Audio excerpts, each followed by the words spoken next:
পাকিস্তানে ভারতের ক্ষেপণাস্ত্র হামলা শিশুসহ অন্তত ২৬ জন নিহত এবং ৪৬ জন আহত হয়েছে। যদিও ভারত জানিয়েছে তাদের ২৪টি ক্ষেপণাস্ত্র হামলায় পাকিস্তানে ৭০ জন সন্ত্রাসী নিহত হয়েছে। জবাবে ভারত নিয়ন্ত্রিত কাশ্মীরে পাল্টা হামলা চালিয়েছে পাকিস্তান সেনাবাহিনী। সেখানে অন্তত ১০ জন ভারতীয় প্রাণ হারিয়েছে বলে জানিয়েছে ভারতের সেনাবাহিনী। আহত হয়েছে অন্তত ৩০ জন। এদিকে কাশ্মীরের শ্রীনগর ও লেহ বিমানবন্দর বেসামরিক নাগরিকদের জন্য বন্ধ করে দেওয়া হয়েছে। বন্ধ রাখা হয়েছে ভারতের উত্তরাঞ্চলের অনেক বিমানবন্দরও। সৃষ্টি ঘটকের প্রতিবেদন। ভারতের এমনই একের পর এক ক্ষেপণাস্ত্রের আঘাতে মঙ্গলবার রাতে এক ভয়াবহ পরিস্থিতি তৈরি হয় পাকিস্তানে। দেশটির কোটলি, ভাওয়ালপুর, মুরিদকে, বাগ ও মুজাফফরবাদে ক্ষেপণাস্ত্র হামলা চালিয়েছে ভারত। এতে শিশুসহ বেশ কয়েকজন হতাহত হয়েছেন। ভারতীয় সশস্ত্র বাহিনী এক বিবৃতিতে জানিয়েছে, অপারেশন সিন্দুর নামের অভিযানে পাকিস্তানের ৯টি জায়গায় হামলা চালানো হয়েছে।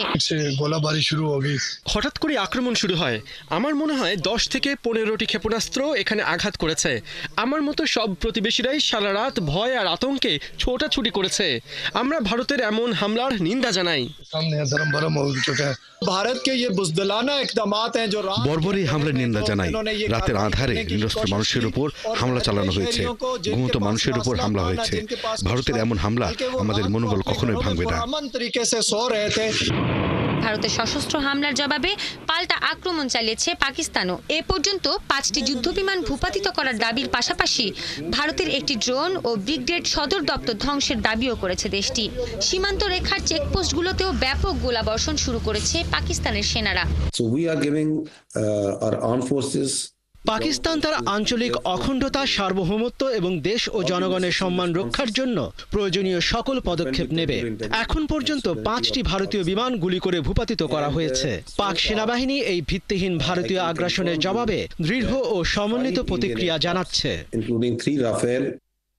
এমন পরিস্থিতিতে পাকিস্তানের শ্রীনগর ও লেহ বিমানবন্দর বন্ধ করে দেওয়া হয়েছে। বন্ধ রাখা হয়েছে উত্তর ভারতের অমৃতসর, চণ্ডীগড়, ধর্মশালা বিমানবন্দরও। দুই দেশেরই কিছু অঞ্চলে বন্ধ ঘোষণা করা হয়েছে শিক্ষা প্রতিষ্ঠানও।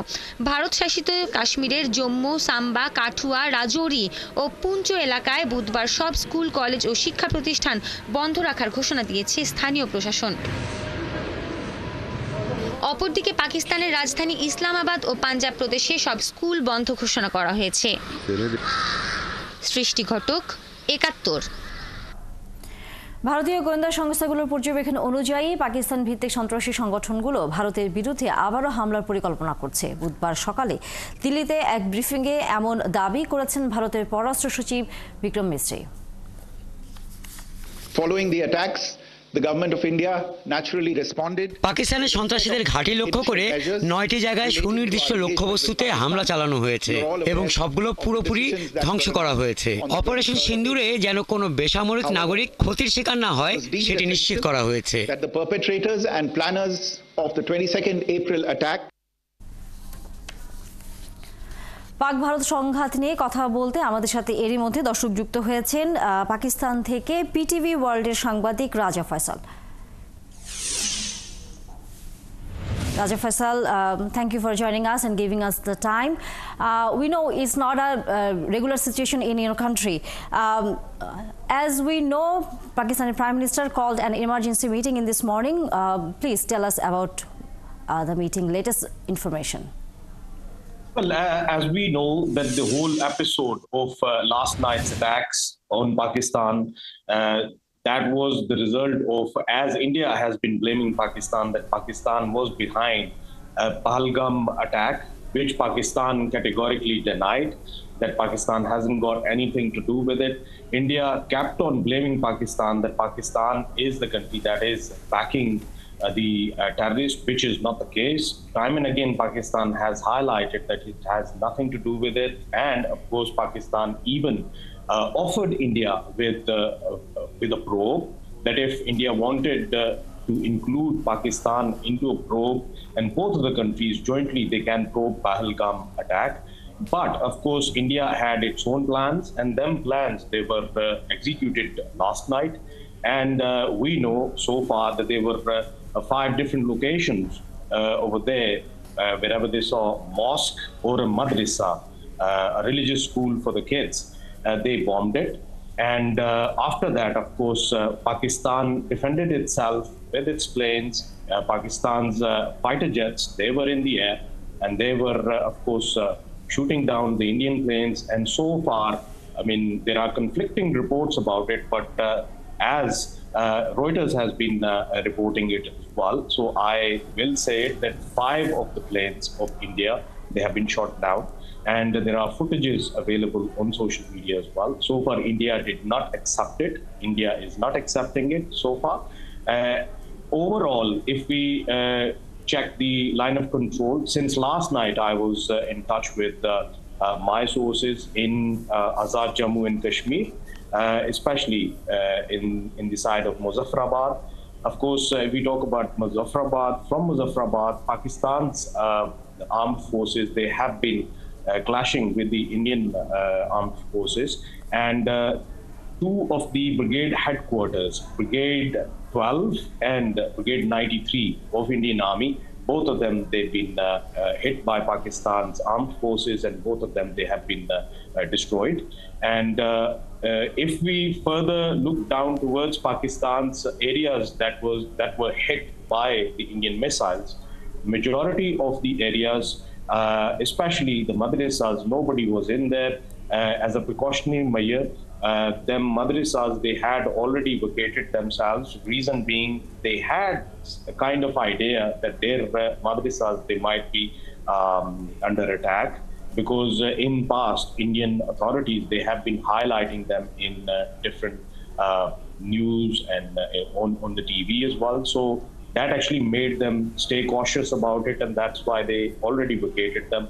But civilian deaths, they were there. Of course, these were not the military installations. These was not the cantonments of Pakistan's military.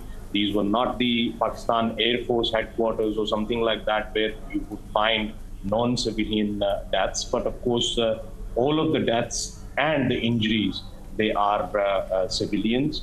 There are kids as well, and the women, and Pakistan is so far highlighting it. When we talk about the current meeting, which is going to be concluded very soon, in this meeting, of course, last night, whatever Pakistan responded to India with, that was to defend itself. Pakistan still reserves the right to hit India. And Pakistan, I mean, my sources are reporting me that there are 8 locations pinpointed by Pakistan in India, inside India, which Pakistan can hit as a retaliation to whatever India has done. Raja Faisal, is there any chances of diplomatic dialogue in this situation, Pakistan and India? Well, if we talk about Pakistan, of course, Pakistan, since the day one, has been seeking a dialogue with India. Pakistan doesn't want any conflict in the region, reason being both of the militaries, I mean, Pakistan's military and the Indian military, both of the militaries, they are strong enough to fight each other. That's why Pakistan did not want to get into a war with India. And we have been seeing that Pakistan responded very well to Iranian foreign minister for the dialogue. When it comes to Chinese, China wanted to play its role and Pakistan welcomed it.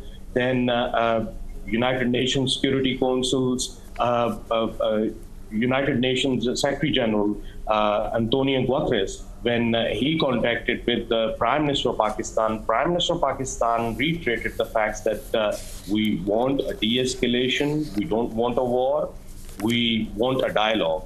But at the same time, Pakistan had said so, that if India will be attacking Pakistan, then Pakistan will reserve the right to retaliate, and Pakistan will retaliate. And so far, Pakistan is undergoing, obviously, a process of in which Pakistan is deciding where to hit India. And overall, if we talk about dialogue at this moment, I think Pakistan would retaliate first and then dialogue. Thank you, Raja Faisal, giving us the time. Next time you will know about the war, or India calling it anti-terrorism strike. Please joining us again. Thank you for now. দর্শক, আমাদের সাথে এতক্ষণ পাকিস্তান থেকে যুক্ত ছিলেন পাকিস্তানি এই সাংবাদিক রাজা ফয়সাল। যেমনটা বলছিলেন যে এই মুহূর্তে আসলে ভারত এবং পাকিস্তানের মধ্যে যে উত্তেজনা চলছে সীমান্তে এবং যেই সমঝোতার যে বিষয়টি আসলে সামনে বারবার আসছে, সেটি এখনই আসলে বলবার মতো সুযোগ হয়নি। কারণ পাকিস্তান এখন পর্যন্ত বারবারই বলছে যে ভারত এটি ইচ্ছাকৃতভাবে সন্ত্রাস দমনের নামে পাকিস্তানের উপর আক্রমণ করেছে। আর এরই মধ্যে ভারত বলেছে তারা পেহেলগামের যেই ঘটনা ঘটেছে তার এক ধরনের জবাব তারা দিচ্ছে।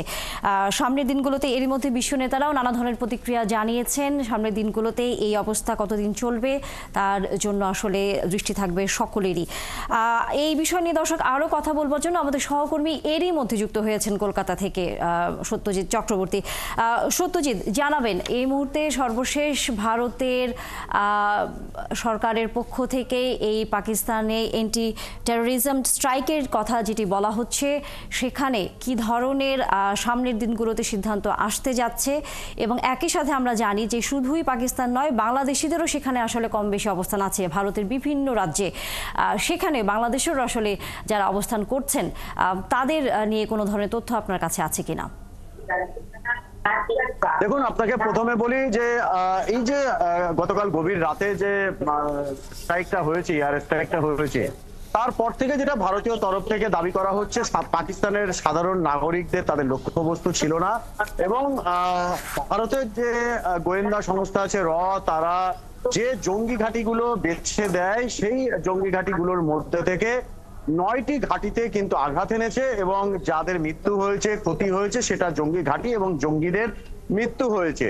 এবং পাশাপাশি যেটা বলা হচ্ছে যে বিদেশ মন্ত্রকের সচিব ভারতের বিক্রম মিস্ত্রি, তিনি যেটা বলেছেন যে পাকিস্তানের আরো অনেক কিন্তু হামলার ছক ছিল পাকিস্তানের জঙ্গি সংগঠনগুলোর, এবং তারা কিন্তু ইতিমধ্যেই সতর্ক। এবং যেহেতু ভারত একটা এয়ার স্ট্রাইক করেছে, সেদিক থেকে পাকিস্তান পাল্টা প্রত্যাঘাত করতে পারে এমন সম্ভাবনা থেকে ভারত পাকিস্তানের যে সীমান্ত রাজ্য আছে, যেমন গুজরাট আছে, যেমন রাজস্থান আছে, পাঞ্জাব আছে এবং জম্মু কাশ্মীর আছে, এই যে 4টে রাজ্য, সেই 4টে রাজ্যের ভারত পাকিস্তান সীমান্ত এলাকা থেকে গ্রামবাসীদের ইতিমধ্যেই সরিয়ে নেওয়া হয়েছে নিরাপদে। পাশাপাশি কিন্তু অন্যান্য যে সমস্ত আর কি এই যে প্রত্যাঘাতের জন্য যারা নিয়োজিত, অর্থাৎ সেনাবাহিনীর 3টে ইউনিট আছে, জল, স্থল এবং নৌবাহিনী, সেনাবাহিনী এবং স্থলবাহিনী, বিমান বাহিনী, তাদের কিন্তু সব ধরনের প্রস্তুতি, সব রকমের পরিস্থিতি মোকাবেলা করার জন্য ইতিমধ্যেই নির্দেশ দেওয়া হয়েছে। এবং দফায় দফায় দিল্লিতে কিন্তু চলছে বৈঠকও। সব মিলিয়ে এই যে এয়ার স্ট্রাইক হয়েছে, সেই এয়ার স্ট্রাইকের সময় অজিত দোভাল, জাতীয় নিরাপত্তা উপদেষ্টা প্রধান, এবং প্রধানমন্ত্রী নরেন্দ্র মোদী, তারা কিন্তু গতকাল রাত থেকে জেগেছিলেন এবং মনিটরিং করেছেন। পাশাপাশি পরবর্তী পদক্ষেপ কি হতে পারে তা নিয়ে দিল্লিতে কিন্তু চূড়ান্ত পর্যায়ের একটা গোপন বৈঠক হতে চলেছে। পাকিস্তান যদি পাল্টা প্রত্যাঘাত করে তাহলে কি হবে? এমনকি এখনো পর্যন্ত পাকিস্তানে বেশ কিছু জঙ্গি ঘাঁটি আছে যেগুলো তালিকা দিয়েছে সেনাবাহিনীকে, যে জঙ্গি ঘাঁটিগুলোকে এখনো পর্যন্ত অপারেশন করা হয়নি, গুড়িয়ে দেওয়া হয়নি, সেখানে আজ রাতে হবে নাকি অন্য সময় হবে, সেই যে প্ল্যানিং, সেই প্ল্যানিং কিন্তু আগেই করা হয়েছে। এবং সেই প্ল্যানিং মারফতে কি কাজ করা হবে নাকি সেই পরিকল্পনা পরিবর্তন আর কি করা হবে, সব দিক ইতিমধ্যে খতিয়ে দেখা হচ্ছে। এবং ভারত পাকিস্তান সীমান্ত এলাকার যে রাজ্যগুলো আছে, সেই রাজ্যগুলোর উড়ান বন্ধ এবং সীমান্ত এলাকার স্কুল বন্ধ, সেখানকার যে সমস্ত জরুরি পরিষেবা আছে, খাবার থেকে শুরু করে ওষুধ, সবকিছুটা কিন্তু সংগ্রহ করেছে। এবং যে কথা বলছিলেন, বাংলাদেশিরা ভারতের বিভিন্ন রাজ্যে, বিশেষ করে যারা পড়াশুনো করতে এসছেন, যারা ট্রিটমেন্ট করতে এসছেন, তারা কিন্তু তাদের উপরে এখনো পর্যন্ত তাদের ঘিরে কোনো উত্তপ্ত পরিস্থিতি বা এই যে হামলা হয়েছে বা ভারত পাকিস্তানের যে উত্তেজনা পরিস্থিতি, তার মধ্যে থেকে কিন্তু এখানে কোনো রকম ভাবে কোনো অপ্রীতিকর পরিস্থিতি হয়নি।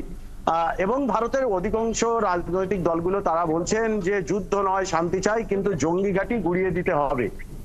এবং এক্ষেত্রে একটা চাপও কিন্তু কংগ্রেস তৈরি করেছিল। সেই কংগ্রেস সহ অন্যান্য যে সমস্ত রাজনৈতিক দল আছে, তারা প্রত্যেকেই কিন্তু সকাল থেকে তারা বিবৃতি দিয়েছেন।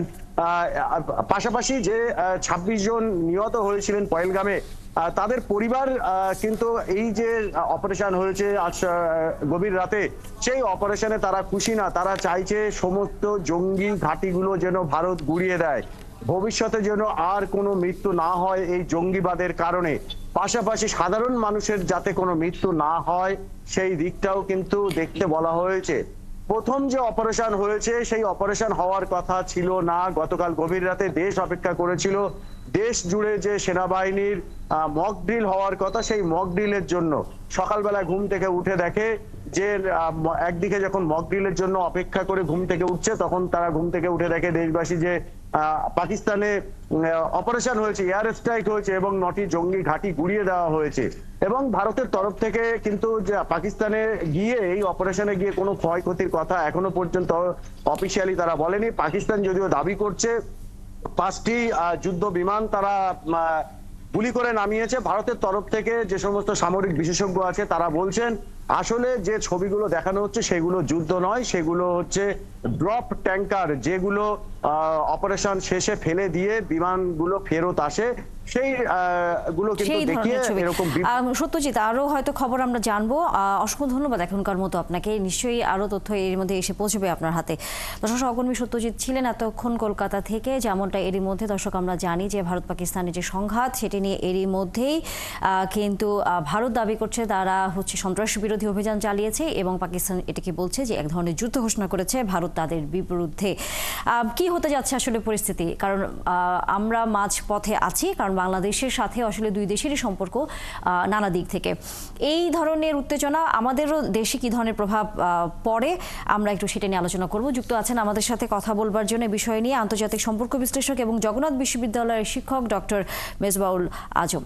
অসংখ্য ধন্যবাদ মেজবাউল আজম, যুক্ত হয়েছেন এবং সময় দিয়েছেন। স্বাগত আপনাকে সংবাদ সংযোগে। নিশ্চয়ই আপনিও আসলে কম বেশি অন্য সাধারণ মানুষের মতোই এই ভারত এবং পাকিস্তানের মধ্যে যেই ধরনের সীমান্তবর্তী অবস্থায় সংঘাত চলছে খবর রাখছেন। আপনার দৃষ্টিতে এইটি যদি ভারতের কথা আমরা বলি, তারা বলছে হচ্ছে অ্যান্টি টেরোরিজম স্ট্রাইক, সন্ত্রাস বিরোধী অভিযান, আর পাকিস্তান বলছে এক ধরনের যুদ্ধ। আপনার আসলে দৃষ্টিতে এটি অবস্থানটা আসলে কি? জি, ধন্যবাদ আপনাকে। আমাকে শুনতে পাচ্ছেন? জি, আচ্ছা, জি, ধন্যবাদ আপনাকে। দেখুন, পাকিস্তান আর ভারতের মধ্যে একটা অবস্থানগত একটা পার্থক্য মানে তৈরি হয়েছে। পাকিস্তান বলছে যে এটি মানে পাকিস্তানের উপর একটা হামলা চালানো হচ্ছে, অ্যাগ্রেসিভ মুডে ভারত এই হামলাগুলো চালাচ্ছে। আর ভারত বলছে যে তারা সন্ত্রাসীদের ঘাঁটি আসলে ধ্বংস করছে। এই দুইটা বিপরীতমুখী অবস্থানে আপনার আন্তর্জাতিক সম্প্রদায়ের এখানে অবস্থানটা কি, এটা সুস্পষ্ট হয়েছে মূলত ডোনাল্ড ট্রাম্পের একটি বক্তব্যের মধ্য দিয়ে। তিনি বলছেন যে তিনি বলেছেন যে এই হামলা হচ্ছে লজ্জাজনক। আবার তুরস্ক আবার পাকিস্তানকে সাপোর্ট করেছে, আবার চায়না এটাতে উদ্বেগ প্রকাশ করেছে, এবং ইসরায়েল আবার সরাসরি ভারতকে সাপোর্ট দিয়েছে। ইসরায়েল এই ভারতকে সরাসরি সাপোর্ট দেওয়ার মধ্য দিয়ে সারা বিশ্বে মানে ইসরায়েলের প্রতি যে একটা নেতিবাচক ধারণা রয়েছে মুসলিম বিশ্ব সহ অন্য দেশে, তো এই প্রতিক্রিয়ার ধরনটার মধ্য দিয়ে ভারত আন্তর্জাতিক সম্পর্কে মেনটেন করার ক্ষেত্রে এই যুদ্ধে কতটুকু সাপোর্ট পাবে সেই নিয়ে একটা প্রশ্ন তৈরি হয়েছে, 1 নম্বর। 2 নম্বর প্রশ্নটা তৈরি হয়েছে যে তারা যেটাকে সন্ত্রাসবাদী যুদ্ধ হিসেবে বলছে এবং যাদের ঘাঁটিগুলো তারা ধ্বংস করেছে সেই কথাটি তেমন যারা বলছে, এখানে কিন্তু দেখা যাচ্ছে পাকিস্তান দাবি করছে যে এখানে সাধারণ মানুষ নিহত হয়েছে, বেসামরিক নাগরিক নিহত হয়েছে, এবং মসজিদে হামলা চালানো হয়েছে, মাদ্রাসায় হামলা চালানো হয়েছে। এই বিষয়টা মানে ডিপ্লোম্যাটিক্যালি ভারত একটু ব্যাক সাইডে রয়েছে বলে আমাদের কাছে মনে হচ্ছে, এবং এই ভারতের জন্য আন্তর্জাতিক কমিউনিটির সাপোর্টটা পাওয়া একটু ধোঁয়াশার মধ্যে এখন পর্যন্ত রয়েছে। এবং দুই পক্ষ যে দাবিগুলো করছে, দুই পক্ষের দাবির মধ্যে যে কোনটি সত্য এই বিষয়ে এখনো সুস্পষ্ট কোনো ধারণা পাওয়া যাচ্ছে না। এবং ইতিমধ্যে ভারত তাদের এই সন্ত্রাস বিরোধী যে অবস্থান এবং সন্ত্রাসীদের ঘাঁটি ধ্বংস করছে এই কথাগুলো বলার মধ্যে দিয়ে ভারত দিয়ে অনেকটা ডিসইনফরমেশন ছড়ানোর ক্ষেত্রে বিশ্বে একটা মানে তাদের একটা বদনাম ছড়িয়েছে। সেই দিক থেকে আমরা আসলে ভারতের দাবিগুলো কতটুকু সত্য এবং পাকিস্তানদের দাবিগুলো কতটুকু সত্য এই বিষয়টা নিয়ে একটা ধোঁয়াশা তৈরি হয়েছে। তো সবশেষে আমার কাছে মনে হচ্ছে যে স্ট্র্যাটেজিক কারণে এই যুদ্ধ বড় কোনো সংঘর্ষে হবে না, কারণ ভারত নিজেই বলছে যে তারা সন্ত্রাসীদের ঘাঁটি তারা ধ্বংস করছে, তারা যুদ্ধে লিপ্ত হয়নি। এ থেকে মনে হচ্ছে যে দুই দেশের মধ্যে বড় কোনো যুদ্ধ পরিস্থিতি তৈরি হবে বলে আমার কাছে মনে হচ্ছে না। মেজবুল আজম, আসলে যখন ভারত এবং পাকিস্তানের এই ধরনের যুদ্ধ হোক বা হামলা হোক, এক ধরনের উত্তেজনা যখন তৈরি হয়, তখন বাংলাদেশ হিসেবে আসলে আমাদের এক ধরনের ভূ রাজনৈতিক একটা অবস্থানের মধ্যে আসলে থাকতে হয়। আপনার কাছে কি মনে হয় এই পরিস্থিতিতে বাংলাদেশের রাজনৈতিক বলেন এবং একই সাথে ভৌগোলিক দিক থেকে বলেন কোনো ধরনের আতঙ্ক, অথবা যেমনটা কিছুক্ষণ আগে আমরা একটু সংবাদে পড়ছিলাম যে শেয়ার বাজারে এক ধরনের দরপতনও আসলে আমরা দেখেছি, এই যে অর্থনৈতিক একটা জায়গার মধ্যে হয়তো কিছুক্ষণের জন্য হলেও হয়তো আমাদের প্রভাব পড়েছে, সেটা আপনি কিভাবে দেখছেন? জি, সেই প্রভাবটা পড়বে, কারণ ভারতের সাথে আমাদের অনেক ধরনের ব্যবসা বাণিজ্য বৈদেশিক সম্পর্ক রয়েছে। তো যুদ্ধের কারণে ভারতের এই বিষয়গুলো যখন ক্ষতিগ্রস্ত হবে, ভারতের অর্থনীতিতে যখন এটা প্রভাব পড়বে, তার নরমালি কিছুটা প্রভাব বাংলাদেশে পড়বে, বাংলাদেশের অর্থনীতিতে এবং শেয়ার বাজারে তো এটার উপর ন্যাচারালি একটা প্রভাব পড়ে।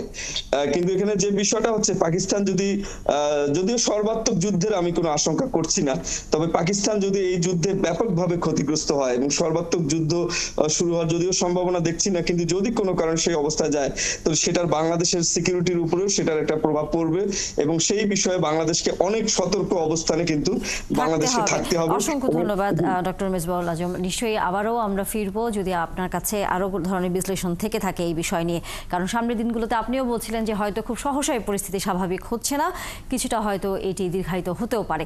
ধন্যবাদ আপনাকে এখনকার মতো। দর্শক, আমাদের সাথে এরই মধ্যে অতিথিরা যুক্ত হয়েছিলেন। সবাই কম বেশি আমরা ভারত এবং পাকিস্তানের এই হামলা পাল্টা হামলার যে নানা ধরনের ঘটনা ঘটছে সেটি নিয়ে আসলে বিশ্লেষণ এবং আলোচনা করছিলাম। আমাদের সহকর্মী এরই মধ্যে যুক্ত হয়েছেন আফসানা শাওন আমাদের সাথে নিউজ রুম থেকে, তার কাছ থেকেও আমরা এই খবরাখবর জানবো। আফসানা শাওন, অসংখ্য ধন্যবাদ যুক্ত হয়েছেন। আজকে আসলে অন্যরকম দিন, আমরা জানি যে সকাল থেকেই এই ভারত এবং পাকিস্তানের যেই যুদ্ধ হোক অথবা সন্ত্রাস বিরোধী অভিযান যেটাই আমরা বলি না কেন, তার দিকে নজর আপনাদের। যেটি আসলে জানবার আছে যে দুই দেশ দুই রকম বক্তব্য দিচ্ছে, কেউ যুদ্ধ, কেউ বলছে সন্ত্রাস বিরোধী অভিযান। এখন পর্যন্ত যে যতটুকু ঘটনা ঘটেছে, আপনার দৃষ্টিতে কি মনে হয় যে এই যে অবস্থানটি তৈরি হয়েছে পেহেলগামের ঘটনার বেশ কিছুদিন পর, সেটি বন্ধ বা সেটি না হবার মতো আসলে কোনো উদ্যোগ কোনো দুই দেশের মধ্যে ছিল কিনা? আসলে যেটি হয়েছে যে পেহেলগামে যে ঘটনাটি ঘটেছে, তারপর পাকিস্তান কিন্তু যখন ভারত প্রথমেই পাকিস্তানের দিকে পাকিস্তান থেকে পাকিস্তানি সন্ত্রাসীরা হামলা চালিয়েছে, পাকিস্তান বারবারই সেই অভিযোগ অস্বীকার করে আসছিল। তারা তদন্ত দাবি করেছে, সেটিও কিন্তু অস্বীকার করে ভারত অস্বীকৃতি জানিয়েছে তদন্ত বিষয়ে, কারণ তারা বলছে যে তারা একেবারেই নিশ্চিত যে হামলাটি পাকিস্তানের কাছ থেকে এসেছে। যদিও ভারত কিন্তু শেষ পর্যন্ত এই সপক্ষে, অর্থাৎ তারা যে দাবি করেছে পাকিস্তানি সন্ত্রাসীরা হামলা চালিয়েছে, সেটির সপক্ষে কোনো সুস্পষ্ট তথ্য প্রমাণ। আফসানা শাওন, আপনাকে একটু থামাতেই হচ্ছে। আপনি যদি আপনার হেডফোনটি যদি খুলে আমাদের সাথে কথা বলেন, কারণ কিছুটা শব্দের জটিলতার কারণে আমরা আপনার কথা শুনতে পাচ্ছি না।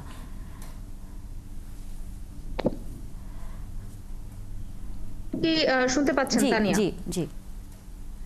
যেটি বলছিলাম যে যদিও ভারত দাবি করে আসছে যে পাকিস্তানের সন্ত্রাসীরা পেহেলগামে হামলা চালিয়েছিল, পাকিস্তান তাদের কাছে প্রমাণ চেয়েছে, সেই সুস্পষ্ট কোনো সুনির্দিষ্ট প্রমাণ ভারত যদিও উপস্থাপন করতে পারেনি বা চায়নি, কিন্তু পাকিস্তান কিন্তু তাদের অভিযোগ, ভারতের অভিযোগ বরাবরই অস্বীকার করে আসছিল। তারা জাতিসংঘের কাছেও নিরপেক্ষ তদন্ত দাবি করেছে।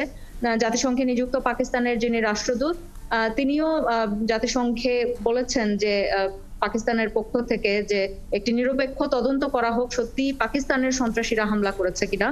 কিন্তু এই যে হামলাটি হবে, এইটার কিন্তু একটা আভাস পাওয়া যাচ্ছিল, অর্থাৎ পেহেলগামে হামলার পর ভারতে উচ্চ পর্যায়ের যতগুলো বৈঠক হয়েছে, প্রধানমন্ত্রী নরেন্দ্র মোদী বেশ কিছুদিন আগেই কিন্তু ভারতীয় সামরিক বাহিনীকে সর্বোচ্চ পরিমাণ এবং একেবারেই সম্পূর্ণ স্বাধীনতা দিয়ে দিয়েছেন। তারা চাইলে যে কোনো সিদ্ধান্ত নিতে পারে পাকিস্তানের বিষয়, এবং সেটি করা হয়েছে। আর পাকিস্তানেরও ভারতের যত কর্মকাণ্ড আছে সেগুলো দেখে পাকিস্তানেরও এই ধরনের একটা প্রস্তুতি এরই মধ্যে ছিল যে ভারত যে কোনো সময় হামলা চালাতে পারে, এবং এই বিষয়ে কিন্তু পাকিস্তানের অভ্যন্তরীণ রাজনীতিতে আলোচনাও হয়েছে। কাজে বিষয়টি একেবারেই যে হঠাৎ করে হয়েছে কোনো আভাস পাওয়া যায়নি তেমন নয়। এমন একটি ঘটনা ঘটতে যাচ্ছে বা ঘটবে এটার একটা ধারণা পাওয়া গেছিল, এবং যেহেতু পাকিস্তানের পক্ষ থেকে চেষ্টা করা হয়েছিল যদি আলোচনার মাধ্যমে বা তদন্তের মাধ্যমে এই সংঘাতটা এড়ানো যায়, কিন্তু সে ধরনের কোনো আহ্বানে ভারতের পক্ষ থেকে সাড়া দেওয়া হয়নি, যে কারণে শেষ পর্যন্ত সেই হামলার দিকেই গেল। আমরাও কম বেশি আপনাদের মাধ্যমে জেনেছি যে ভারতের প্রধানমন্ত্রী তো তাদের সেনাবাহিনীকে তৈরি থাকতেও বলেছেন। অনেকটা বলা যায় যে আভাস না পাওয়া গেলেও এক ধরনের প্রস্তুতির কথা আসলে কম বেশি আমরা দেখেছিলাম ভারতের পক্ষ থেকে। আরেকটি বিষয় হয়তো জানবো আপনার কাছ থেকে পরবর্তীতে, প্রশ্নটি রেখে যাচ্ছে, সেটি হচ্ছে এরই মধ্যে মার্কিন যুক্তরাষ্ট্র পাকিস্তানের এই হামলাকে বলেছে লজ্জাজনক, আবার অন্যদিকে ইসরায়েল ভারতকে সমর্থন করেছে। অর্থাৎ বিশ্বর নেতার যেসব দেশগুলো রয়েছে বা মোড়ল দেশগুলো যারা রয়েছে, নানা সময় বিভিন্ন দেশে তারা যারা যুদ্ধ বাঁধিয়ে রাখে তারা দুই দেশের পক্ষে আসলে অবস্থান করছে। এইটিকে আপনার কাছে কি মনে হয় যে নতুন করে বিশ্বের আরেকটি অংশে আবার যুদ্ধর পরিস্থিতি আসলে উস্কে দিচ্ছে কিনা? নিশ্চয়ই সেই বিষয়ে আপনার কাছ থেকে পরবর্তীতে আমরা জানবো। ধন্যবাদ আফসানা শাওন আপনার কাছ থেকে। দর্শক সহকর্মীরা এবং একই সাথে দেশের এবং দেশের বাইরে থেকে বিভিন্ন অতিথিরা যুক্ত হয়েছিলেন আমাদের সাথে ভারত এবং পাকিস্তানের বর্তমান যে সীমান্তের সংঘাত তা নিয়ে আসলে আলোচনা করবার জন্য। সংযোগ ভারত পাকিস্তান যুদ্ধের জেরে ঢাকার শেয়ার বাজারে আজ সকালে বড় দরপতন হয়েছে। লেনদেন শুরুর প্রথম 10 মিনিটের মধ্যে প্রধান সূচক 70 পয়েন্টের বেশি পড়ে যায়। বুধবার সপ্তাহের চতুর্থ কার্যদিবসে লেনদেনের প্রথম 5 মিনিটের মধ্যেই সূচক পড়ে যায় 50 পয়েন্টের বেশি। পতনের ধারা অব্যাহত আছে। বেলা 12টা পর্যন্ত ঢাকার শেয়ার বাজারের প্রধান সূচক ডিএসএক্স এর পতন হয়েছে 123 পয়েন্ট, ডিএক্সইএস এর পতন হয়েছে 35 পয়েন্ট, ডিএস30 সূচকের পতন হয়েছে 34 পয়েন্ট। এখন পর্যন্ত ডিএসইতে লেনদেন হয়েছে 320 কোটি 39 লাখ টাকা। এখন পর্যন্ত দাম বেড়েছে মাত্র 9টি শেয়ারের, দাম কমেছে 380টি শেয়ারের, অপরিবর্তিত আছে 2টি শেয়ারের দাম। এদিকে বেলা 12টা পর্যন্ত চট্টগ্রাম স্টক এক্সচেঞ্জে সার্বিক সূচক কমেছে 186 পয়েন্ট, লেনদেন হয়েছে 3 কোটি টাকা।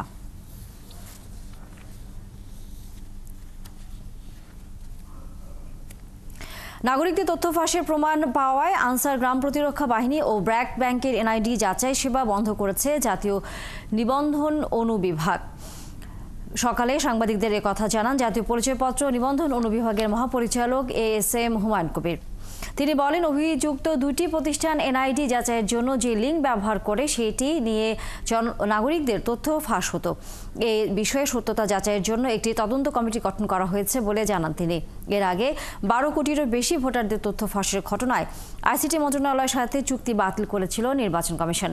এছাড়াও একই অভিযোগে স্বাস্থ্য অধিদপ্তর, ইউসিবি ব্যাংকের উপায়, চট্টগ্রাম পোর্ট অথরিটি, মহিলা বিষয়ক অধিদপ্তর, অর্থ মন্ত্রণালয়ের আইবাস এর সাথেও চুক্তি বাতিল করেছিল ইসি। এটা হচ্ছে আনসার ভিডিপির ওখানে আমরা যে কানেকশনটা দিয়েছি, আর ওটা হচ্ছে ব্র্যাক ব্যাংক, সেখান থেকে এই ডাটা লিকের ঘটনা ঘটছে। এখানে যখন ডাটা লিকটা তো আমরা যে কোনোভাবেই হোক আমরা বন্ধ করার জন্য চেষ্টা করছি, কারণ আমাদের ইয়েটা হচ্ছে যে আপনারা আমাদের সাথে তো একমত যে এই ডাটা যেন লিক না হয়। কারণ আমরা প্রথম থেকে বলতেছি, কমিশনের দৃষ্টিভঙ্গি হচ্ছে এরকম যে এই ডাটা হচ্ছে আপনাদের, আমাদের এবং সকলের। সো আমরা সবাই নিরাপদ থাকব। তো সবাই নিরাপদ থাকার সাথে যখন আমরা বিশ্বাসযোগ্য প্রমাণ পেয়েছি যে এই 2টি জায়গা থেকে এইটা লিক হচ্ছে, তখন আমরা সাময়িকভাবে এটা বন্ধ করে দিয়েছি। গণতন্ত্র ফেরত না এলে দেশের পরিণতি অতীতের মতো হতে পারে বলে আশঙ্কা করছেন বিএনপির ভাইস চেয়ারম্যান শামসুজ্জামান দুদু। বুধবার সকালে জাতীয় প্রেসক্লাবের সামনে এক নাগরিক সমাবেশে কথা বলেন তিনি। বিএনপির এই ভাইস চেয়ারম্যান মনে করেন, গণতন্ত্র মেনে দ্রুত নির্বাচনের রোডম্যাপ ঘোষণা করা হলে রাতারাতি সব সমস্যার সমাধান হয়ে যাবে। বিগত দিনের ফ্যাসিস্ট সরকার বিরোধী আন্দোলনে বিএনপির অনেকেই আত্মাহুতি দিয়েছেন বলে উল্লেখ করেন তিনি। গণতন্ত্র উদ্ধারের এই আন্দোলন বিএনপির অবদান সরকার বুঝতে না পারলে এটি ধরে নিতে হবে তারা গণতন্ত্রের প্রতি শ্রদ্ধাশীল না।